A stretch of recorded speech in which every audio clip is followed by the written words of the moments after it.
these guys. The patrol cops had been sons of bitches yelling in his face, all jacked up, macho men. These homicide detectives talked in soft voices, couldn't be sweeter. Good cop, good cop. Henry. His mouth was dry. He had asked for a Coke, not a Pepsi. Was that the kind of thing you complained about here?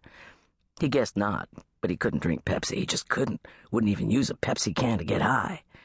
Ruthie had always made fun of him, said he was a sap to think things were different. She swore she'd put a blindfold on him someday, like a taste test at the mall, but he could tell, and it did matter. Not only the difference between Coke and Pepsi, but Wise potato chips and Utz, Little Debbie's and Hostess, Duron and the Heckinger store brand of spray paint. He could tell. The cop who had been hanging on the edges of the room, pretending like he didn't care what was going on at the table, piped up. He was a little guy, pretty as a girl, except for the acne scars. What happened yesterday, Henry? Yesterday. Not even 24 hours ago.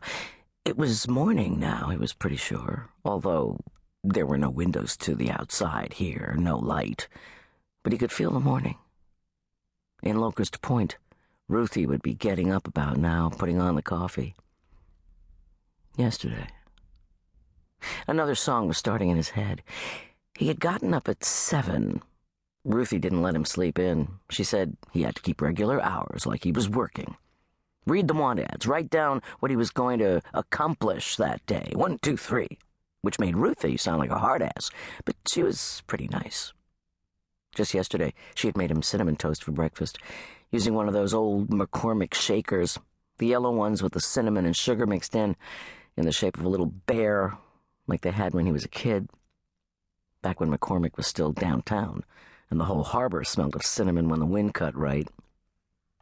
Ruthie was going to the parish, a meeting about the sour beef dinner. The crafts table, that was it. One woman had made 40 crocheted Kleenex box covers. 40! And every one crooked. He and Ruthie had laughed about that. He hoped she would remember how they laughed, bank it for a while. One day they would laugh again, but for now, he had to break her heart. He turned on the television after she left, spent some quality time with the people who came in pairs, Don and Marty, Katie and Matt, Kathy Lee and Regis. Once they had a local show like that, people are talking. Oprah Winfrey with an afro as big as a satellite dish. The white guy had an afro too, come to think of it. Hey, can a white guy have an afro? The fat cop wasn't biting. Yesterday morning, Henry? But this is part of the story, because he had started thinking about how Oprah had belonged to Baltimore once, how Baltimore used to have everything it needed right here. Not just Baltimore, but Locust Point. The neighborhood was a world complete. His dad had walked to work, went out the door to Domino's, was there in 5 minutes, said living in Locust Point was like living on an island.